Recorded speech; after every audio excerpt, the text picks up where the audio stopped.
Welcome back to my channel. ఈరోజు recipe వచ్చేసి దొండకాయ రైస్ అండి. దొండకాయ రైస్ ఎలా చేద్దామో చూద్దామండి. వీడియోకి వెళ్ళే ముందు ఒకసారి ఛానల్ని సబ్స్క్రైబ్ చేసుకోండి, లైక్ చేయండి, కామెంట్ చేయండి. ఎందుకంటే మీ ఒక్క సబ్స్క్రైబ్ ఒక్క లైక్ నాకు ఎంతో హెల్ప్ అవుతుందండి.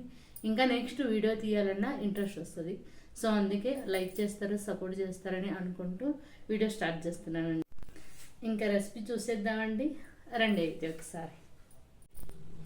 ఈ రెసిపీ కావాల్సిన సరుకులండి, కావాల్సిన ఇంగ్రీడియంట్ దొండకాయలండి, టమాటా, ఎల్లుల్లిపాయలు, ఎండుమిరపకాయలు, పచ్చిమిరపకాయలు, కరివేపాకు, ఉల్లిపాయ అండి, ఉప్పు అండి, కొద్దిగా కారం అండి, పసుపు, ఆవాలు, జీలకర్ర, అలాగే రైస్ అండి. అలాగే నూనె కూడా కావాలండి. ఇప్పుడు ఫస్ట్ స్టవ్ మీద కడాయి పెట్టుకుందామండి. కడాయి పెట్టేసుకొని స్టవ్ ఆన్ చేసేసుకొని దీంట్లో ఒక 2-3 టేబుల్ స్పూన్ అಷ್ಟು నూనె వేసుకుందామండి.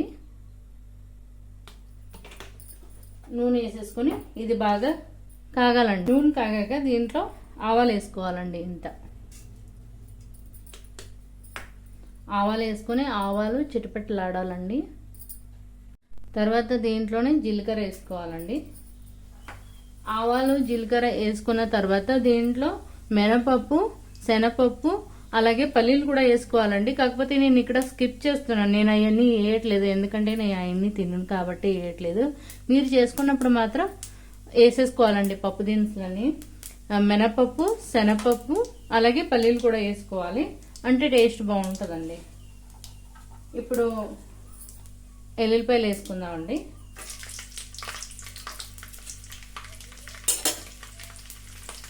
అలాగే పచ్చిమిరపకాయలు కూడా వేసేసుకుందాం. అలాగే ఎండుమిరపకాయలు కూడా వేసేసుకుందామండి.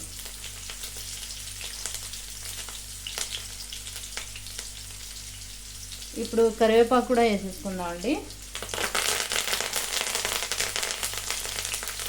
ఇప్పుడు ఉల్లిపాయ వేసేసుకోవాలండి.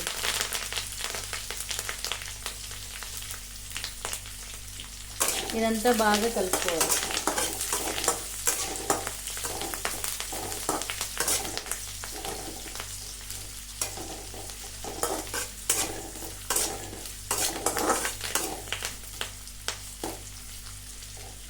ఉల్లిపాయ ఎప్పుడు ఏ కర్రీలో అయినా టేస్ట్ బాగుండాలంటే బాగా మగ్గనివ్వాలండి. సిమ్లోనే పెట్టేసి మగ్గనిస్తే టేస్ట్ బాగుంటుంది.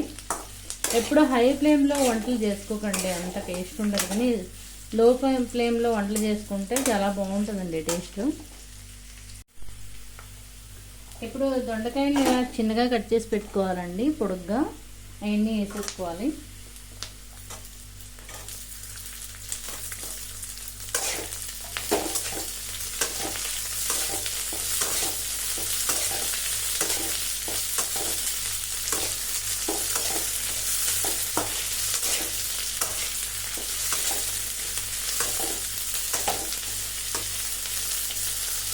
ఇప్పుడు ఈ దొండకాయలంతా బాగా మగ్గాలండి. మూత పెట్టేసి మగ్గు పెట్టేద్దామండి.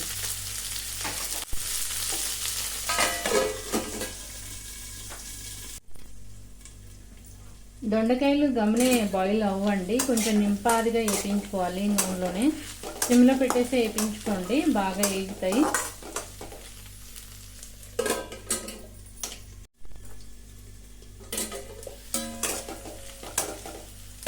ఇప్పుడు దొండకాయ అంతా బాగా ఎగిపోయినాయండి, చూడండి ఇలా ఎగిపోయినాయి. ఇప్పుడు టమాటా వేసేసుకోవాలండి. టమాటా వేసేసుకొని ఈ కొంచెం 2 నిమిషాలు మగ్గనిచ్చుకోవాలండి. టమాటా ఎలాగో గమనే మగ్గిపోతాయి కాబట్టి 2 నిమిషాలు మగ్గనిచ్చేసుకోవాలి.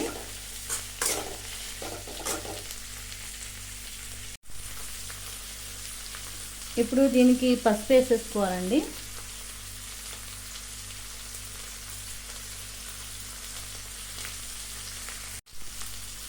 అలాగే సాల్ట్ కూడా వేసుకోవాలండి.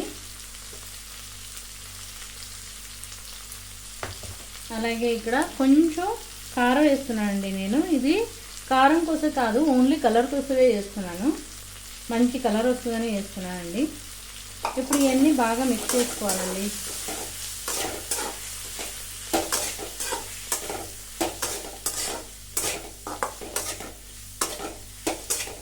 బాగా మిక్స్ చేసేసుకొని ఓ 2 నిమిషాలు మూత పెట్టేసుకోవాలండి.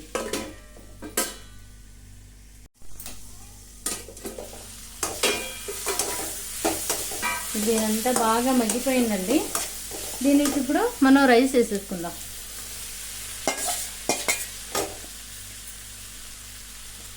రైస్ వేసేసుకొని బాగా మిక్స్ చేసుకోవాలండి.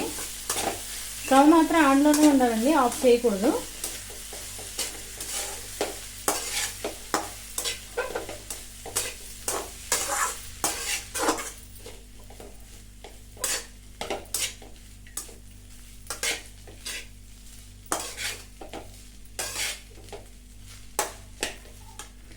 ఇంతే అండి, మనకి ఎంతో టేస్టీగా ఉన్న దొండకాయ కర్రీ రెడీ అయిపోతుందండి. ఎందుకంటే ఒక్కొక్కసారి మనకి కర్రీ చేయడానికి టైం ఉండదండి.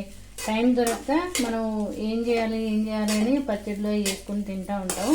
అలాంటి టైంలో ఇలా ఏమైనా చేసుకొని తింటే బాగుంటుందండి. మనకి వెజిటేబుల్ కూడా తిన్నట్టు ఉంటుంది, రైస్ కూడా తిన్నట్టు ఉంటుంది, కడుపు కూడా నిండిపోతుంది. ఇలా ఒకసారి ట్రై చేసి చూడండి మీరు కూడా.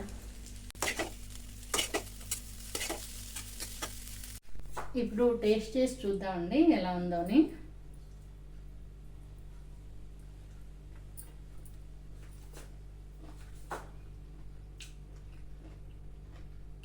చాలా బాగుందండి. కాకపోతే కొంచెం ఉప్పు ఎక్కువైంది. ఉప్పు మీరు సమానంగా సరిపడగా వేసేసుకోండి. చాలా బాగుంటుంది taste. Thank you so much.